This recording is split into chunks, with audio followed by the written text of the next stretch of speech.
Do you know the greatest paradox of intelligence? Your brain can be your most powerful weapon and your deepest prison.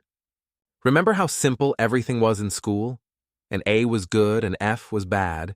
Your teachers warned, if you don't study, you'll end up flipping burgers. And you believed them. We all did. But then we started noticing strange things. That C student who sat in the back row, he founded a successful business.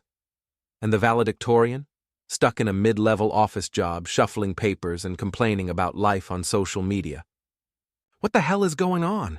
Let's talk today about why sometimes being too smart can be a curse. Why our intelligence, which we're so proud of, might become our biggest obstacle to real success and happiness. This isn't a call to embrace stupidity. It's a call to understand how the real world works beyond the classroom walls. You know this situation, right? You spend hours researching a topic, diving into nuances, understanding all the complexities, and can't make a decision. Meanwhile, your less informed friend just takes action and gets results. This isn't a coincidence, it's the curse of knowledge. When you know too much, you see all possible problems, all potential pitfalls, everything that could go wrong. A smart person knows 20 ways to fail. A less intelligent person only knows one approach: to try.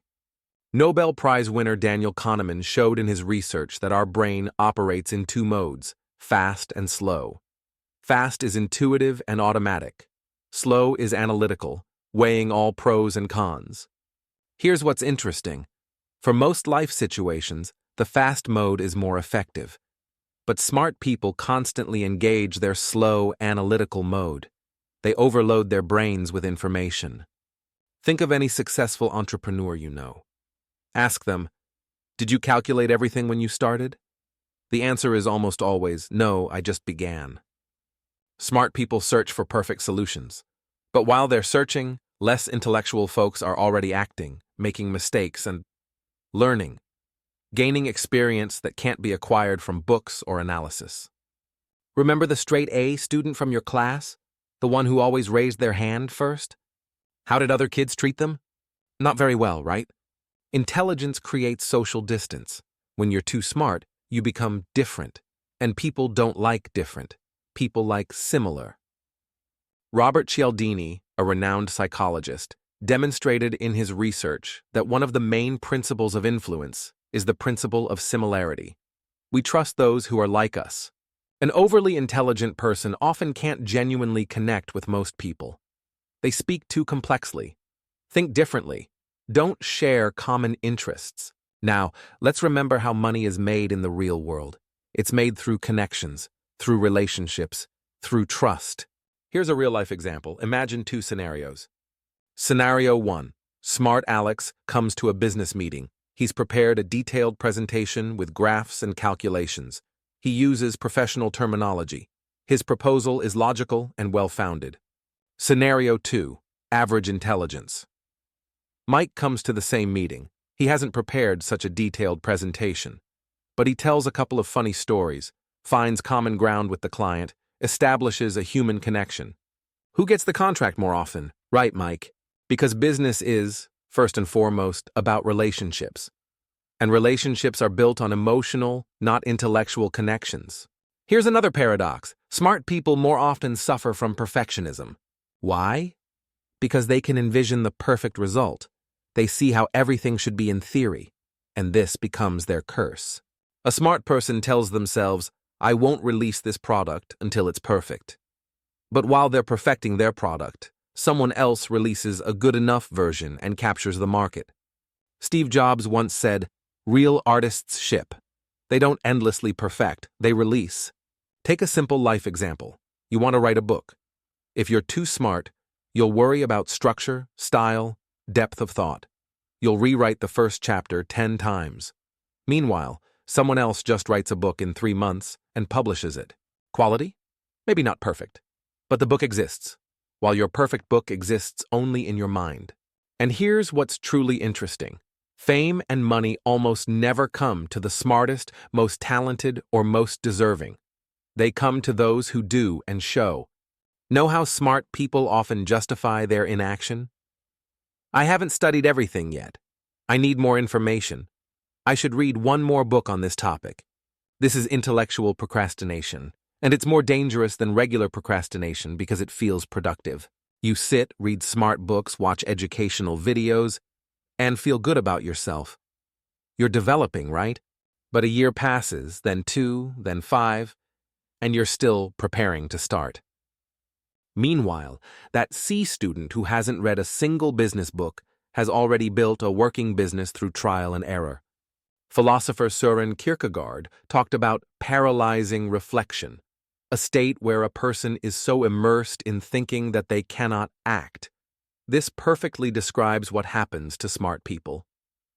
Imagine standing at the edge of a swimming pool, contemplating the water temperature, swimming techniques, how wet you'll get. While someone else just jumps in, who will learn to swim faster? Another problem for smart people, they're more aware of the limits of their knowledge. This phenomenon is known as the Dunning-Kruger effect. The less a person knows, the more confident they feel, and vice versa. Smart people know enough to understand how much they don't know. This creates uncertainty, doubts, fear of making mistakes. And what do people do when they're afraid of making mistakes, right? Nothing. Here's a real-life example. Imagine two people who want to start investing.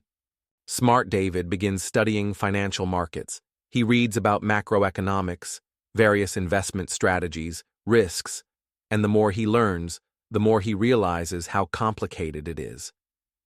In the end, he puts his money in a savings account with minimal interest because he's not confident in the market.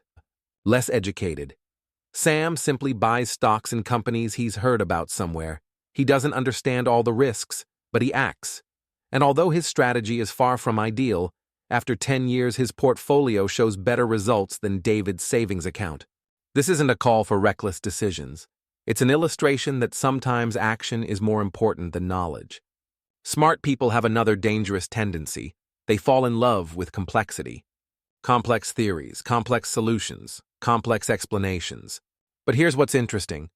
True genius makes the complex simple, not the simple complex. Albert Einstein said, "If you can't explain it simply, you don't understand it well enough." The most successful entrepreneurs often offer incredibly simple solutions. That's their genius. Steve Jobs didn't invent the smartphone. He made it simple and understandable for the average person. Mark Zuckerberg didn't invent social networks. He made them simple and accessible to everyone. Now look at any failed startup. Often you'll see very smart people who created something incredibly complex that nobody understands or wants to use. Here's an everyday example.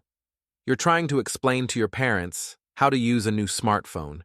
If you're smart, you'll tell them about all the functions, settings, capabilities, and they'll get confused.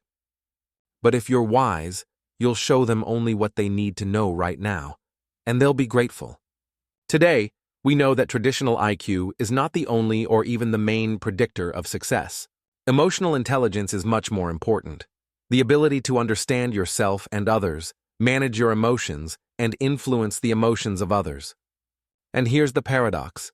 Sometimes high intelligence hinders the development of emotional intelligence. Why? Because smart people often live in their heads, not their bodies. They analyze emotions instead of feeling them. Psychologist Daniel Goleman, who popularized the concept of emotional intelligence, found that a person's success is 80% determined by EQ, not IQ. You've seen this in your life, haven't you? A person might not be the smartest, but if they know how to communicate, listen, empathize, they achieve more. Here's a simple example. A party. Who becomes the life of the party? Rarely the smartest person in the room. More often the one who creates emotional connections, who makes others feel important and interesting. It's the same in business. Who becomes a leader? Rarely the technical genius. More often the one who knows how to inspire, motivate, unite people around a common goal. Now let's talk about risk. Smart people see risks better. They understand what can go wrong. They calculate probabilities. And what do they do with this knowledge? Often, avoid risk. Yet, virtually all great achievements, all fortunes were created through risk, through decisions that had no guaranteed outcome. Psychologists call this intolerance of uncertainty. Smart people handle uncertainty worse because they're used to clarity and logic. But the real world isn't logical. It's chaotic, unpredictable, and full of strange possibilities. Remember the story of any great entrepreneur. Elon Musk invested all the money he got from selling PayPal into Tesla and SpaceX, companies in fields where everyone before him had failed. Was it logical? No. Was it bold? Yes. Or even a more down-to-earth example. You want to change careers. Your smart part says, I don't have experience. I don't have the necessary skills. I don't know if it will work out. Meanwhile, a less reflective person just sends their resume and goes for an interview. Finally, perhaps most importantly, the connection between intelligence and happiness.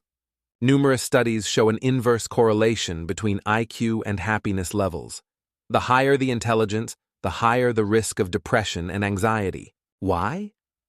Because smart people analyze life more. They see more problems in the world. They more often ask existential questions. Psychologist Mihaly Csikszentmihalyi described the state of flow, a moment of complete immersion in an activity when time stops and a feeling of happiness comes.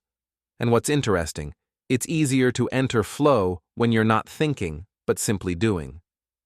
An overactive mind hinders flow.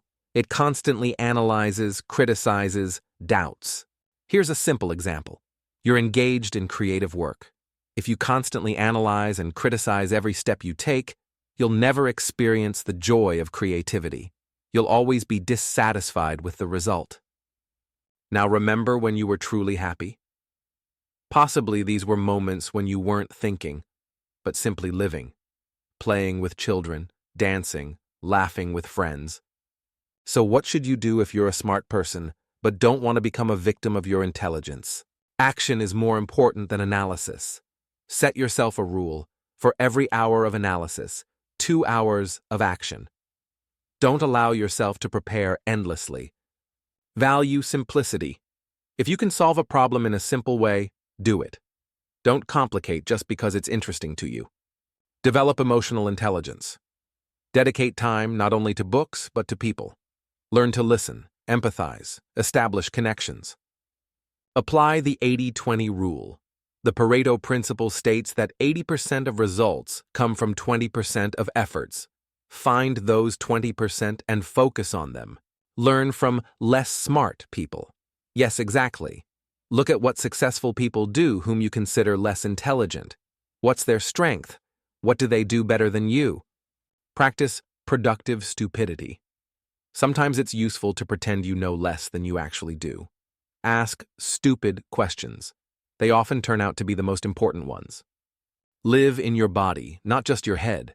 Engage in sports, dancing, meditation, any practice that brings you back from your head to your body. Allow yourself to be imperfect. Perfectionism is your enemy.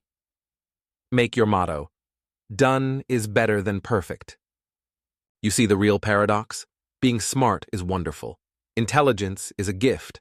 But like any gift, it requires wise use. True wisdom isn't about accumulating knowledge. It's about knowing when to apply that knowledge and when to let it go and simply act. The most successful people aren't the smartest, nor the stupidest. They're those who found balance between thinking and action, between analysis and intuition, between complexity and simplicity. They use their intelligence as a tool, not as an identity. They're not afraid to seem stupid. They're not afraid to make mistakes. They're not afraid of not knowing the answer. Because in the real world, the question isn't what you know. The question is what you do with what you know. And you know what's most interesting? When you stop using your intelligence as a shield, when you start acting, taking risks, making mistakes, you become not only more successful, you become happier. Now think, what have you never allowed yourself to do for fear of seeming stupid? What have you postponed because you haven't studied everything yet? What risk haven't you taken because you saw all the problems? Write in the comments one thing you'll do this week without analyzing, without preparing, without fear of making a mistake, and let's see what happens. Because sometimes the smartest decision is to allow yourself to be a little stupid.